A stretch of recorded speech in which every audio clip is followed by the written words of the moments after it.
Hello guys, welcome to a new video. তো আজকে আমি যাব আমার জন্য একটা গাড়ি কিনতে। গাড়ি কিনবো, কিন্তু মাইকেলকে এটা বলবো না, কারণ বললে ও আমার সাথে যাওয়ার চেষ্টা করবে, ও নিজের জন্য গাড়ি কিনবে, কিন্তু অত পয়সা আমার কাছে নেই গাইস। জানেন আমি কত গরিব গাইস। তাড়াতাড়ি যাই গাইস। আজ আমি যাবো নিজের রয়্যাল এনফিল্ড বাইকটা নিয়ে, অনেক টাকা দাম ছিল বাইকটা। চলেন গাইস যাওয়া যাক। গাড়ি তাড়াতাড়ি চালিয়ে যাবো গাইস, না তো দেরি হয়ে যাবে, ডেলিভারি বয় চলে যাবে গাইস। জানেন শোরুম তো বুঝে গেছি, শোরুম আমার বাড়ির কাছেই ছিল। গাড়িটাকে সামনে পার্ক করে দিই, না তো গাল দেবে এরা গাইস। এবার আমি তাড়াতাড়ি করে যাওয়ার চেষ্টা করি, হায়াবুসা গাড়িটা কিনে নিলাম গাইস। আমার কাছে অনেক টাকা আছে গাইস, তার জন্য আমি কিনে নিলাম। চলেন যে কিনে ওটা নিয়ে নিই গাইস। হায়াবুসা গাড়ি আমার খুবই ভালোই লাগে বেশ।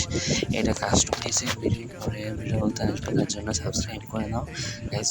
আমি সাবস্ক্রাইব করে নাও, 1K করতে হবে, তারপর লাইভ স্ট্রিম আসবে গাইস। যাও সাবস্ক্রাইব করো, আমি যতক্ষণ বাড়ি